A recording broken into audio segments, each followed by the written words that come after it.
অবস্থান নিবে, সংবিধান ছুঁড়ে ফেলে সংস্কার করে শহীদদের ভাবনাকে লালন করে আগামী সংসদ নির্বাচন হওয়া। এখন সরকার শক্ত হবে কথাটা এই প্রথম প্রফেসর আলী রিয়াজ স্যারের মুখ থেকে আজকে আসছে। কেন আজকে আসছে? ডাকসু আর জাকসু দুটা ফলাফলের পরেই এই বৈঠকটা হয়েছে, গোল টেবিল বৈঠকটা। এখানে উপস্থিত ছিলেন বিএনপি, এনসিপি, জামাত সহ আমাদের পরামর্শ দিয়েছি। তো বলতে গেলে এই বিষয়ে চূড়ান্ত ঐকমত্য হয়েছে প্রায়। তবে আলোচনার মধ্য দিয়ে আমরা সমৃদ্ধ হয়েছি, সবার আলোচনা আমরা শুনেছি এবং যেগুলো গ্রহণযোগ্য যুক্তিসঙ্গত সেটা সবাই গ্রহণ করেছে। আমি এখানে আমার দলকে রিপ্রেজেন্ট করতে এসেছি যেভাবে, একইভাবে আমি জাতির দায়িত্ব পালন করতে এসেছি। আমি কখনো এখানে আলোচনায় বলেছি যে আমি অফিসার অব দি কমিশন হিসেবে কাজ করছি, in aid to your commission. সংবিধান নিয়ে শুরু হয়েছে নতুন আলোচনা। সংবিধান বাদ দিতে হবে, সংস্কার করতে হবে। হাসিনা যাওয়ার পর থেকেই এই আলোচনাগুলো আসছিল। কারণ বর্তমানে সরকার আছেন, এই সরকার ও বর্তমান সংবিধান হাসিনার ক্যাঙ্গারো সংবিধানের মাধ্যমে অবৈধ। অতএব এই সংবিধান বাতিল করতে হবে। কিন্তু দুঃখের বিষয় হচ্ছে এই সংবিধান বাতিল করতে বাধা দিচ্ছে সবচেয়ে বেশি, সেটা হচ্ছে বিএনপি। বিএনপির যেই চেয়ারপারসন বেগম খালেদা জিয়া নিজেই বলেছিলেন হাসিনার এই সংবিধান ছুঁড়ে ফেলা হবে, আজকে সেই সংবিধান রাখার জন্য নতুন বিএনপি বুঝিয়েছে তারা এই সংবিধান রাখতে চায়। তবে সরকার সিদ্ধান্ত নিয়েছে হয়তোবা সংবিধান পরিবর্তন করা হবে। দর্শক, দেখবো গোপনে কতটুকু এগিয়ে গিয়েছে সংবিধান পরিবর্তনের কাজ এবং বিএনপি বা কেন সংবিধান পরিবর্তন করতে চায় না, এরপর গুরুত্বপূর্ণ কথা বলবো। মাননীয় প্রধান উপদেষ্টা, ঐকমত্য কমিশনের, জাতীয় ঐকমত্য কমিশনের সভাপতি, সহসভাপতি প্রফেসর আলী রিয়াজ এবং সম্মানিত সদস্যবৃন্দ, উপদেষ্টা মণ্ডলী, জাতীয় নেতৃবৃন্দ, আসসালামু আলাইকুম। জাতীয় ঐকমত্য কমিশন গঠনের মধ্য দিয়ে মাননীয় প্রধান উপদেষ্টা আপনি জাতীয় ঐক্য সৃষ্টি করেছেন নতুনভাবে। ফ্যাসিবাদ বিরোধী জাতীয় ঐক্য আমাদের ছিল, সেটাকে শক্তিশালী করেছেন। ইতিহাস রচিত হয়েছে নতুনভাবে বাংলাদেশের রাজনৈতিক ইতিহাসে যে ফ্যাসিবাদ এই দল ছাড়া বাকি সব গণতান্ত্রিক রাজনৈতিক দল, ফ্যাসিবাদ বিরোধী শক্তি সবাই একসাথে বসে দিনের পর দিন, মাসের পর মাস আমরা সৌহার্দ্যপূর্ণ পরিবেশে আলোচনা করতে পেরেছি। এটা বাংলাদেশের ইতিহাসে অবশ্যই অনন্য নজির। আমি মনে করি এটা দক্ষিণ এশিয়া এবং পৃথিবীর ইতিহাসের একটা দৃষ্টান্ত স্থাপনকারী নজির সৃষ্টি হয়েছে। আমরা জাতীয় ঐক্যমতে উপনীত হয়েছি অনেকগুলো বিষয়ে, কিন্তু আরও অনেকগুলো বিষয়ে কিন্তু সংস্কারের প্রয়োজন আছে, যেগুলো আপনারা হয়তো সময়ের অভাবে অ্যাড্রেস করতে পারেননি, যেগুলো জাতিকে সামনে অ্যাড্রেস করতে হবে। আমি এখানে দীর্ঘ বক্তৃতা দিয়ে আপনাদেরও বিরক্তির উদ্রেক করব না। নতুন কোনো ইস্যু নিয়ে আমি কথা বলতে চাই না। ঐকমত্য কমিশনের জুরিসডিকশনের বাইরেও কোনো কথা বলতে চাই না। যে বিষয়গুলো নিয়ে সংস্কার কমিশনগুলো গঠিত হয়েছে সবগুলো নিয়ে এখানে আমরা আসিনি। শুধু গুরুত্বপূর্ণ 6টা সংস্কার কমিশনের রিপোর্টগুলো নিয়ে আমরা এখানে বসেছি। তার মধ্যে সবচাইতে গুরুত্বপূর্ণ যেটা ধরা হয়েছে সংবিধান সংক্রান্ত সংশোধনী প্রস্তাবগুলো। অবশ্যই জুডিশিয়ারি, দুদক এগুলো গুরুত্বপূর্ণ অনেক বেশি, তবে এগুলো সবই কোরিলেটেড। এখানে যে সমস্ত মৌলিক বিষয়গুলো চিহ্নিত করা হয়েছে 19টি, বাস্তব পক্ষে মৌলিক বিষয় আরও অনেক বেশি আছে। তো যেহেতু অনেক দলের আদর্শিক বিভিন্ন ভিন্নতার কারণে আরও অনেক বিষয় টেনে আনলে আরও দীর্ঘসূত্রিতা বা অনেক বেশি সময় লাগতো, সেগুলো অ্যাভয়েড করা হয়েছে। এখন যে বিষয়গুলো এখানে অ্যাড্রেস করা হয়েছে, আমরা যেটুকু সংস্কার কমিশনের রিপোর্টগুলো পেয়েছিলাম তার মধ্যে মোট 826টি প্রস্তাব ছোট বড় মিলিয়ে পেয়েছি। তার বাইরে 20টি, ক্ষেত্রমতো 19টি মৌলিক প্রস্তাব চিহ্নিত করা হয়েছে, তাতে 845টি হয়। এর মধ্যে মূল 826টির মধ্যে আমি আমার দলের পক্ষ থেকে বলতে পারি আমরা ইন ডিটেইল এগুলো এক্সারসাইজ করে একদম দফাওয়ারি মতামত সহ জবাব দিছি। তার মধ্যে শুধুমাত্র 51টি সংস্কার প্রস্তাব ছোটোখাটো, যেগুলোতে আমরা দ্বিমত পোষণ করেছি। বাকি 115টি প্রস্তাবে আমরা আমাদের মতামত সহ ভিন্ন মত দিয়ে সেভাবে গ্রহণ করার জন্য আমাদের পরামর্শ দিয়েছি। তো বলতে গেলে এই বিষয়ে চূড়ান্ত ঐকমত্য হয়েছে প্রায়। তবে আলোচনার মধ্য দিয়ে আমরা সমৃদ্ধ হয়েছি, সবার আলোচনা আমরা শুনেছি এবং যেগুলো গ্রহণযোগ্য যুক্তিসঙ্গত সেটা সবাই গ্রহণ করেছে।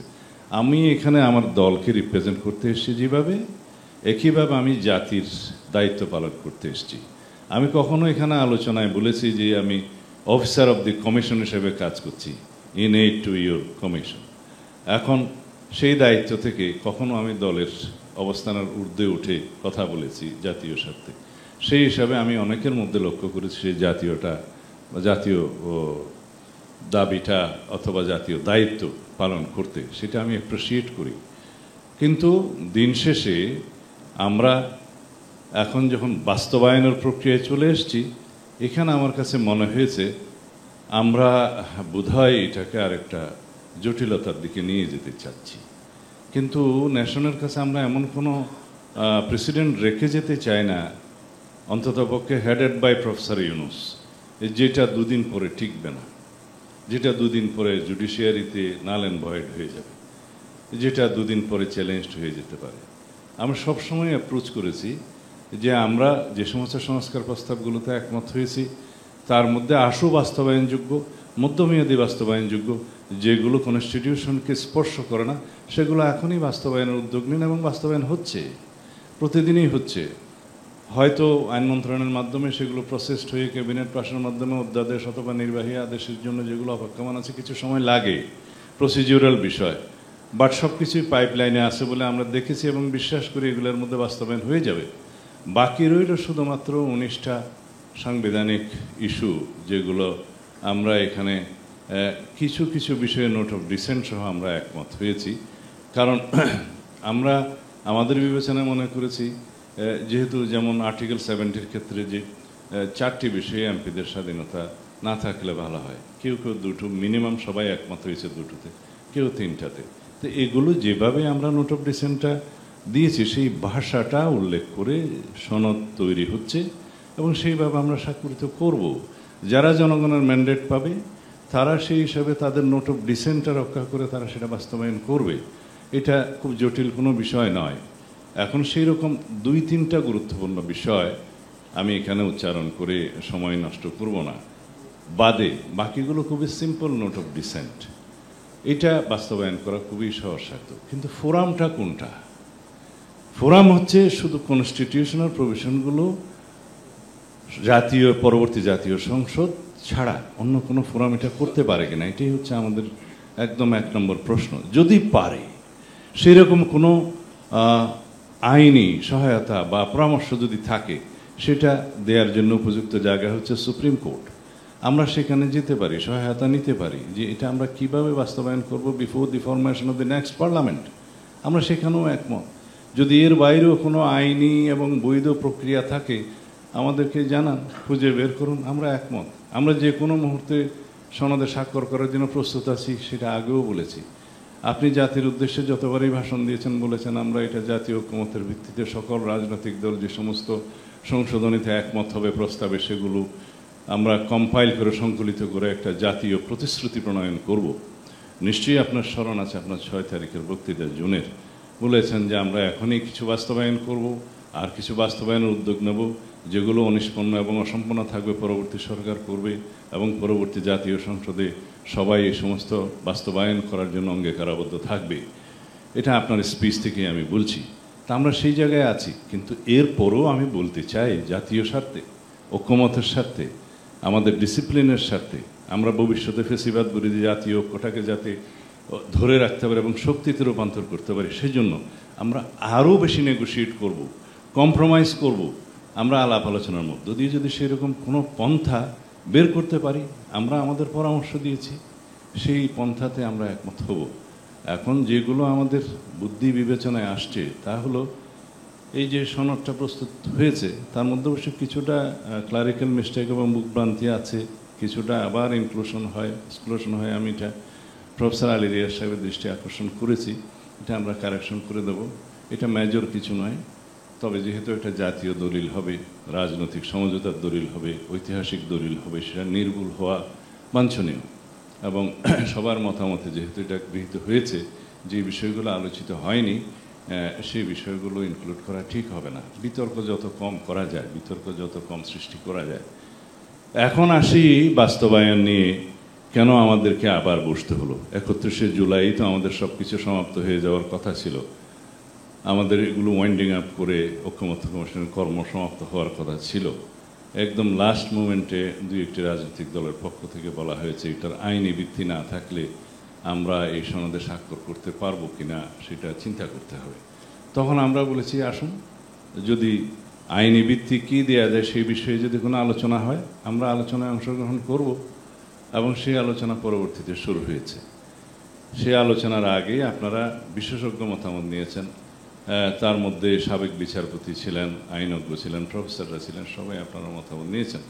তারা কিছু মতামত কম্পাইল করে পরবর্তীতে যে সনদটা ড্রাফট আমাদেরকে অঙ্গীকারনামার অংশটা দেওয়া হয়েছে সেই বিষয়ে আমরা আমাদের মতামতটা লিখিত দিয়েছি। এখানে অতিরিক্ত কথা বলে সময় নষ্ট করতে চাই না। যেগুলো অগ্রহণযোগ্য অথবা অযৌক্তিক সেই বিষয়গুলো পরে ঠিকবে না, সেই বিষয়গুলো অ্যাড্রেস করা ঠিক হবে না, উত্থাপন করা ঠিক হবে না। যেমন কোনো আদালতে প্রশ্ন উত্থাপন করা যাবে না, সেরকম কোনো দলিল হতে পারে না। সংবিধানের উপরে স্থান দিতে হবে সনদকে, সেটা গ্রহণযোগ্য নয় একটা সংবিধান বহাল থাকতে। কিন্তু এর বাইরেও তো আরও অনেক পন্থা থাকতে পারে যেটাতে আমরা বৈধতা দিতে পারি, এটাকে আইনি ভিত্তি দিতে পারি, ডকুমেন্টেশন করতে পারি। সেটার মধ্যে আপনার প্রস্তাবটাই আমি 1 নম্বরে বলি, যে জাতীয় প্রতিশ্রুতি সনদে স্বাক্ষর হয়ে সেটা ওয়েবসাইটে আসবে, সেটা একটা সেরেমনি করে সেটা স্বাক্ষরিত হবে, সেটা প্রত্যেক দলের রাজনৈতিক ম্যানিফেস্টো হিসাবে ইশতেহারে উল্লেখ থাকবে, নির্বাচনের আগে জাতির কাছে প্রতিশ্রুতিবদ্ধ হবে, যারা ম্যান্ডেট পাবে তারা বাধ্য হবে, যে এই সংসদে যাক সেই বাধ্য হবে এটার প্রতি অনুগত থাকতে। এটা এক। এটাকে যদি সফট মনে হয় যে প্রতিশ্রুতি বাস্তবায়ন করবে কিনা সেই গ্যারান্টি কি, এই প্রশ্ন যদি আসে, সেই জন্যেই বাকি প্রসেসটা শুরু হয়েছে। তাহলে আইনি ভিত্তি কি? আমরা বললাম যে এটার কোনো বৈধ আইনি এবং সাংবিধানিক ভিত্তি দেওয়ার মতো যে কোনো পন্থায় আমরা রাজি হব।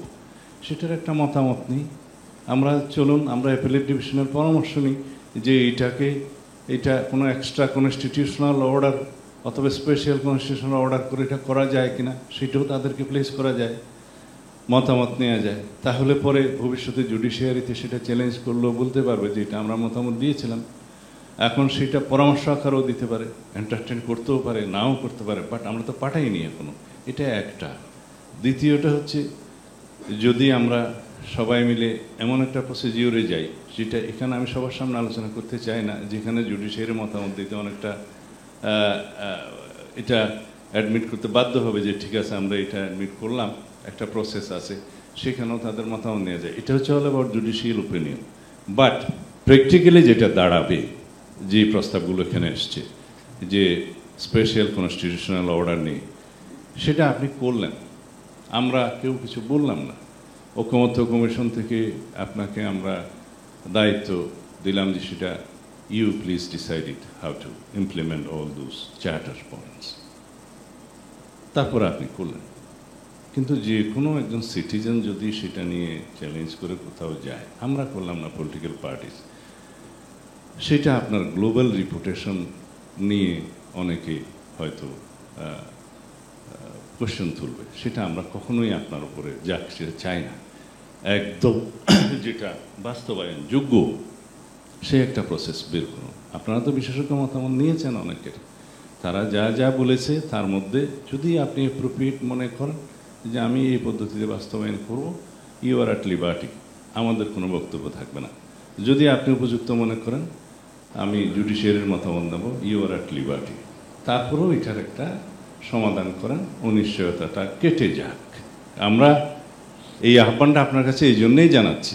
এখানে আমরা অনেক আলোচনা করেছি, সেই আলোচনার কোনোটির মধ্যেই যেগুলো বলা হচ্ছে সেগুলো এখনকার মতো যৌক্তিক বাস্তবায়নক আমাদের কাছে মনে হচ্ছে না, আইনানুক। কিন্তু যদি আপনি উদ্যোগ নেন, এটি জুডিশিয়ারির পরামর্শ নেন, অথবা যদি আপনার বিবেচনায় অন্য কোনো সিদ্ধান্ত নেন, যদি আপনি সে বিষয়ে আমাদেরকে আহ্বান জানান, যদি আপনি ক্লোজ ডোরে ক্যামেরা মিটিংয়ে কথা বলে যদি আপনি সিদ্ধান্ত নিতে পারেন, আমরা অলওয়েজ সহযোগিতা করব। কিন্তু নির্বাচন অনুষ্ঠানের ব্যাপারে বলতে চাই, সংস্কার, বিচার এবং নির্বাচন কোনোভাবেই এটা মিউচুয়ালি ইন্টারডিপেন্ডেন্ট নয়।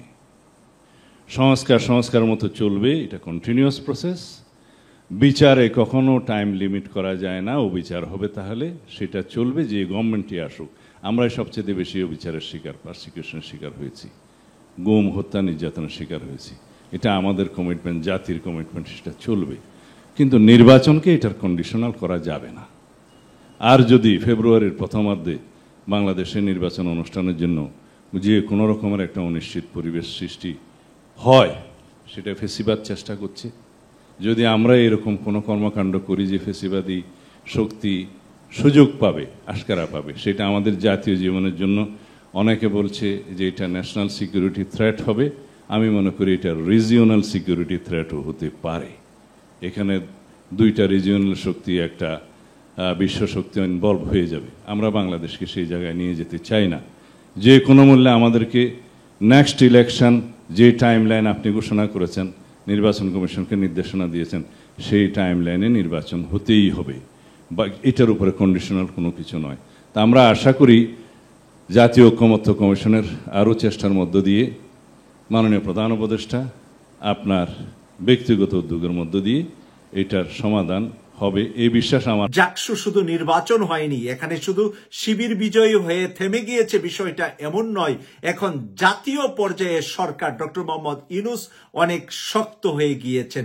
এবার বুঝতে পেরেছেন ডক্টর মোহাম্মদ ইউনূস বাংলাদেশের ফ্যাক্টর বিএনপি নয়, বাংলাদেশের ফ্যাক্টর এখন জামাত। জামাত যেটাতে রাজি না হবে সেটা করা যাবে না, এবং জামাত যেটা বলবে সেটা করতে হবে। এমন একটি গোল টেবিল বৈঠকে বসেছেন আজকে প্রফেসর আলী রিয়াজ। সময়কাল পত্রিকা থেকে আপনাদেরকে নিউজটা তুলে ধরছি।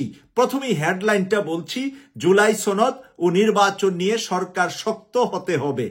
প্রথমেই কথাটা বলেছে সরকার শক্ত হতে হবে।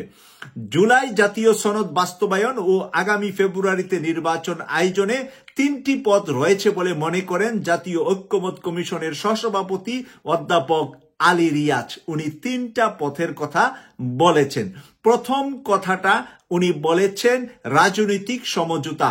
একটি দলের সাথে আরেকটি দল সমঝোতা হয়ে কোনটা ভালো কোনটা মন্দ সিদ্ধান্ত নিলে সরকারের আর কোনো আপত্তি থাকবে না। দ্বিতীয় পথ হলো সরকার দৃঢ় অবস্থান নিবে। সরকার শক্ত মাজা শক্ত করে ডক্টর মোহাম্মদ ইউনূস অবস্থান নিবে, সংবিধান ছুঁড়ে ফেলে সংস্কার করে শহীদদের ভাবনাকে লালন করে আগামী সংসদ নির্বাচন হওয়া। এখন সরকার শক্ত হবে কথাটা এই প্রথম প্রফেসর আলী রিয়াজ স্যারের মুখ থেকে আজকে আসছে। কেন আজকে আসছে? ডাকসু আর জাকসু দুটা ফলাফলের পরেই এই বৈঠকটা হয়েছে, গোল টেবিল বৈঠকটা। এখানে উপস্থিত ছিলেন বিএনপি, এনসিপি, জামাত সহ বিভিন্ন দল এবং মেধাবী এবং বুদ্ধিজীবীরা। এই অনুষ্ঠানে আরো যে আলোচনা হয়েছে আপনাদের সামনে একটু আলোচনা তুলে ধরছি। এখানে বলেছেন পর্দার আড়ালে আলোচনায় রাজি বিএনপি। সময়কাল পত্রিকায় আপনারা দেখে নিবেন। যারা বিএনপি করেন অনেকে কনফিউজ হতে পারেন যে আমি বিএনপির বিরুদ্ধে কোনো কিছু বলছি কিনা, বললে সময়কাল পত্রিকাকে গালি দিবেন, আমাকে নয়। জুলাই সনদের বাস্তবায়ন পদ্ধতি নিয়ে অচল অবস্থা দূর করতে বিএনপি পর্দার আড়ালে আলোচনা চালিয়ে যেতে রাজি বলে জানান দলটির স্থায়ী কমিটির সদস্য সালাউদ্দিন আহমেদ ওখানে উপস্থিত, এবং তিনিই বলেছেন এই কথা। তিনি বলেন জাতীয় স্বার্থে একসঙ্গে বসতে পারি, কেউ যদি সংসদ ছাড়া সংবিধান সংস্কারের আইনগত বৈধ পথ আবিষ্কার করতে পারে তবে একমত হব। আপনারা দেখতে পেয়েছিলেন যে এর একদিন আগে সংস্কার কমিটির বৈঠকে ছাত্র শিবিরের প্রাক্তন সেক্রেটারি জেনারেল ঢাকা বিশ্ববিদ্যালয়ের নির্বাচন নিয়ে যিনি আদালতে গিয়ে নির্বাচনটি হওয়ার ব্যবস্থাপনা করেছিলেন অ্যাডভোকেট শিশির মনির, সংস্কার কমিশনের বৈঠকে একটা বক্তব্য রেখেছিলেন, এবং সেই বক্তব্যে সে এই হুঁশিয়ারিও দিয়েছিলেন যেই সংবিধানের মাধ্যমে ডক্টর মোহাম্মদ ইউনূস এসেছে ওই সংবিধানের ভিতরে যদি পরিবর্তন করে, যদি সংবিধানকে বাতিল না করে, তাহলে ডক্টর মোহাম্মদ ইউনূস সহ যত উপদেষ্টা হয়েছেন, যত কমিশনার নির্বাচিত হয়েছেন, যত কমিশন গঠন হয়েছে, নির্বাচন কমিশন সহ সবকিছু অবৈধ হবে। সব কিছুর জন্য আপনারা একদিন আদালতের কাঠগড়ায় দাঁড়াতে হবে। খুবই হালকা ঠুকনো আইনের উপরে আপনারা দাঁড়িয়ে আছেন। এই বক্তব্য শোনার পরই সালাউদ্দিন আহমেদ সাহেবের চোখ কান খুলে গিয়েছে যে এখন শিশির মনিরকেই হয়তোবা এই বিষয়ে, আইনের বিষয়ে ব্যাখ্যা, যুক্তি, সহযোগিতার জন্যই সালাউদ্দিন আহমেদ সাহেব আহ্বান জানিয়েছেন। সালাউদ্দিন আহমেদ সাহেব কিন্তু মেধাবী মানুষ, শিক্ষিত মানুষ, বিসিএস ক্যাডার, উনি কিন্তু ডিসি ছিলেন। তাই সালাউদ্দিন আহমেদ সাহেব বুঝতে পেরেছে যে আজকে আমরা জিতে গেলেও আগামীকাল আমরা হেরে যাব। কোন রকম নির্বাচন করে বিজয়ী হই আর পরবর্তীতে না হই যদি কোনো আইনগতভাবে সেটাকে কেউ চ্যালেঞ্জ করে, তাহলে কোনো একদিন এই অন্তর্বর্তীকালীন সরকারের যা ছিল সবকিছু বাতিল হয়ে যাবে। পরবর্তী নির্বাচন হলে সেটাও বাতিল হতে পারে। তাই শিশির মনিরের এই বক্তব্যের পরে আজকে প্রথমবারের মতন আমি দেখলাম যে নমনীয় হয়ে সুন্দরভাবে সালাউদ্দিন আহমেদ সাহেব বললেন, সংবিধান সংস্কারের আইনগত বৈধ পথ আবিষ্কার করতে পারলে তবে একমত হব। তাহলে বৈধ পথ একসাথে হয়ে বসার জন্য সালাউদ্দিন আহমেদ সাহেব আগ্রহ প্রকাশ করেছেন। এর আগে কিন্তু তারা আগ্রহী প্রকাশ করেন নাই। তাহলে ডাকসু নির্বাচনে সাদিক কায়ুম, ফরহাদ হোসেন, মহিউদ্দিনরা শুধু পাশ করেন নাই, আগামী সংসদ নির্বাচনের আগে অবৈধ সংবিধান বাতিলের বিষয়েও এটা ভূমিকা রাখছে। অপরদিকে জাহাঙ্গীরনগর বিশ্ববিদ্যালয়ে স্বতন্ত্র থেকে যেই জিতু পাশ করেছে সে কিন্তু জুলাইয়ের সম্মুখ সারির এক যোদ্ধা।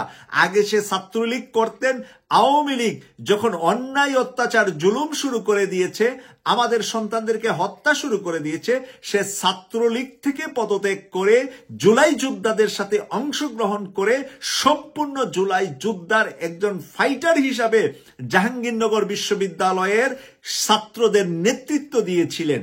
এই বিষয়গুলা সে ভিপি না হলে আমি নিজেও জানতাম না যে তার এত গৌরবময় অবস্থান ছিল গত বছর জুলাই মাসে।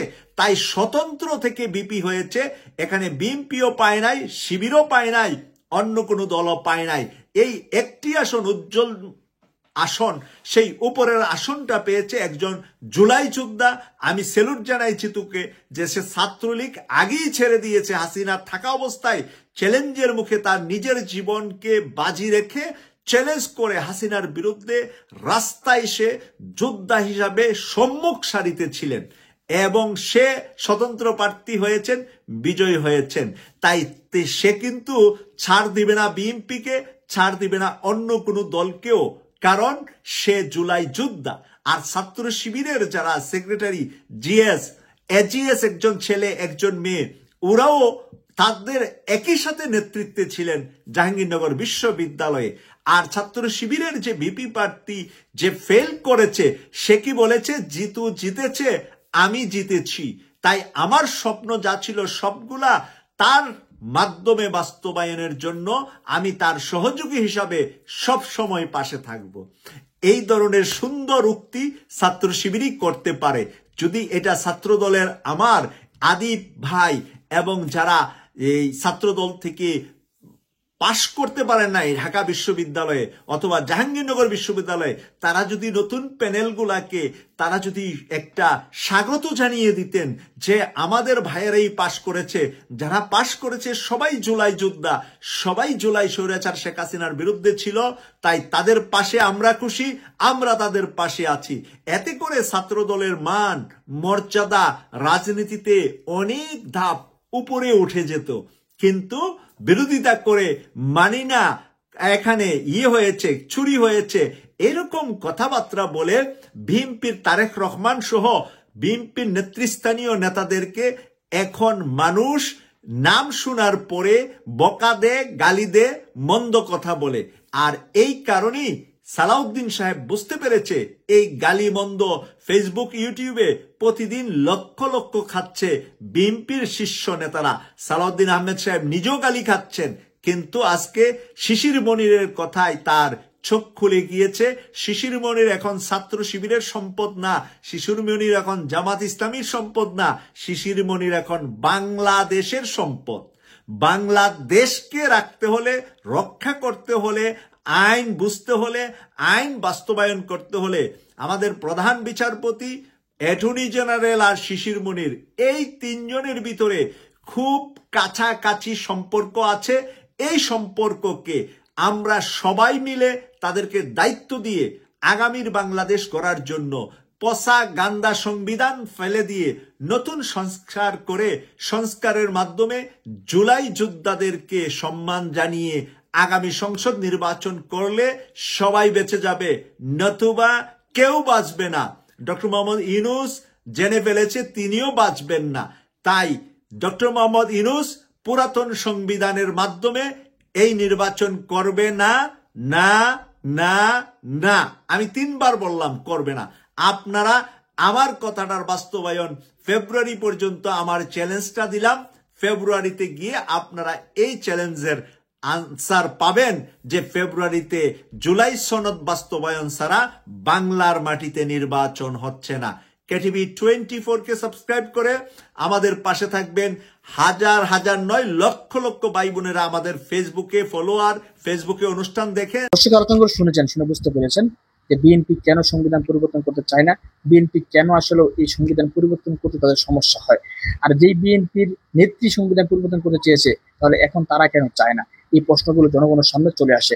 আর যে সংবিধানের মাধ্যমে বিএনপির হাজার হাজার নেতাদেরকে হাসিনা মামলা দিয়েছে, হাসিনা জেলে ঢুকিয়েছে, ফাঁসি দিয়েছে, জামাত তাদের ফাঁসি দিয়েছে, সেই সংবিধান কেন রাখবেন? সেই সংবিধান থেকে হাসিনা তত্ত্বাবধায়ক সরকার তুলে দিয়ে 2টা প্রহসনে নির্বাচন করেছে, সেই সংবিধান আপনি কেন রাখবেন? এই প্রশ্নগুলোর উত্তর বিএনপির কাছ থেকে জানতে চায় জনগণ।